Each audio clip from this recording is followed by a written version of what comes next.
Hello viewers, আসসালামু আলাইকুম। কেমন আছেন সবাই? গত এক সপ্তাহে বাংলাদেশে প্রচন্ড ঠান্ডা পড়েছে, তারপর আশা করছি সবাই ভালো আছেন। আলহামদুলিল্লাহ, আমিও ভালো আছি। যদিও আই এম লিটল সিক, আমার সামান্য একটু ঠান্ডা লেগেছে।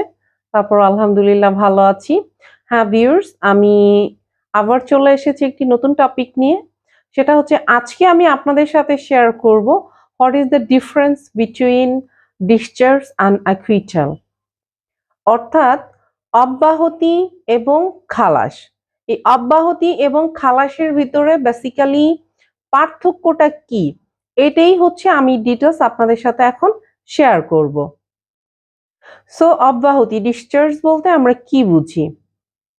যখন একজন বাদী একটি অভিযোগ দায়ের করে একজন আসামির বিরুদ্ধে, তখন এই মামলাটি যখন চলমান থাকে তখন মামলাটি একটা পর্যায়ে এসে চার্জ গঠন হয়, অর্থাৎ ফৌজদারি কার্যবিধির 242 ধারা অনুযায়ী এই মামলাটির চার্জ গঠন হয়।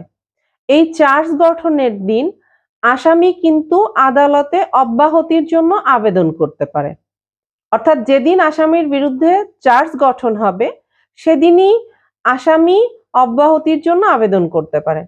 এবং আদালত যদি দেখে, ম্যাজিস্ট্রেট যদি দেখে যে আসামির বিরুদ্ধে যে অভিযোগটি দায়ের করা হয়েছে সেই অভিযোগটি ভিত্তিহীন, তখন ম্যাজিস্ট্রেট আসামিকে অব্যাহতি দিতে পারে। তার মানে আসামি চার্জ গঠনের আগেই কিন্তু এখানে অব্যাহতি পেয়ে গেল। তাহলে অব্যাহতি জিনিসটা কি সেটা কিন্তু আমরা ক্লিয়ারলি বুঝতে পেরেছি।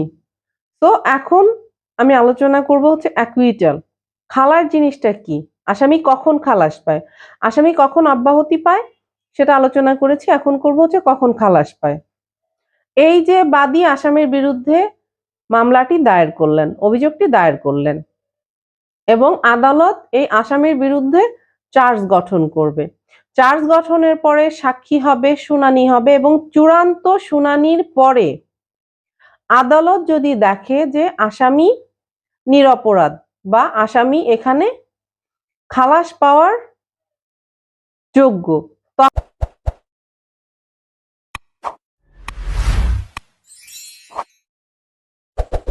তখন আদালত কি করবে?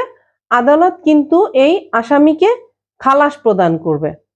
তার মানে অব্যাহতি কিন্তু চার্জ গঠনের আগেই আসামি পাচ্ছে, কিন্তু খালাস পেতে গেলে কিন্তু এই মামলাটি চার্জ গঠন হবে, সাক্ষী হবে এবং চূড়ান্ত শুনানির পরে কিন্তু আসামিকে কি করা হবে? তখন খালাস প্রদান করা হবে।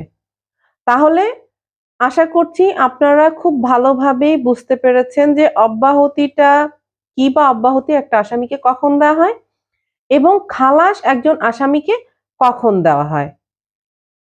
এরপরে হচ্ছে যে এই যে একজন আসামি তো অব্যাহতি পেল, সো অব্যাহতি যখন আসামিকে দেওয়া হয় তখন কিন্তু এই একই অপরাধের জন্য এই আসামিকে কিন্তু পরবর্তীতেও কিন্তু বিচারের সম্মুখীন করা যাবে।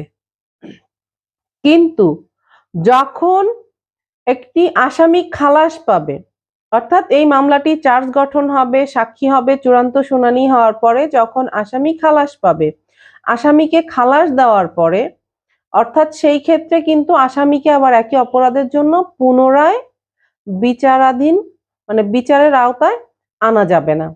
তার মানে 403 ধারার ফৌজদারি কার্যবিধির 403 ধারার যে ডাবল জিও পার্টি, দোবারা সাজা নীতি, এটা কিন্তু একজন আসামি অব্যাহতির ক্ষেত্রেও কিন্তু প্রযোজ্য হবে, অর্থাৎ আসামিকে আবার বিচারের আওতায় আনা যাবে। কিন্তু এই 403 ধারায় যে ডাবল জিও পার্টি নীতি, দোবারা সাজা নীতি, এটা কিন্তু একটি খালাসপ্রাপ্ত আসামির ক্ষেত্রে এটা অ্যাপ্লাই করা যাবে না, বা খালাসপ্রাপ্ত আসামিকে কিন্তু আবার এই একই অপরাধের জন্য বিচারের আওতায় আনা যাবে না। সো ভিউয়ার্স, আশা করছি খুব ভালোভাবেই বুঝতে পেরেছেন যে অব্যাহতি কি, খালাস কি। অব্যাহতির ক্ষেত্রে আসামি পরবর্তীতে কিন্তু আবারও বিচারের সম্মুখীন হতে পারে, তবে খালাসপ্রাপ্ত আসামি কিন্তু একই অপরাধের জন্য পরবর্তীতে আর বিচারের আওতায় তাকে আনা যাবে না। সো ভিউয়ার্স, আপনারা সবাই ভালো থাকবেন, আমার চ্যানেলটি সাবস্ক্রাইব করে রাখবেন, সেক্ষেত্রে আমি যখন কোনো নতুন ভিডিও দিব সবার আগে আপনি নোটিফিকেশন পেয়ে যাবেন। এছাড়া আমার ফেসবুক পেজটি ফলো করতে পারেন। সো সবাই ভালো থাকবেন, আবার দেখা হবে নেক্সট ভিডিওতে।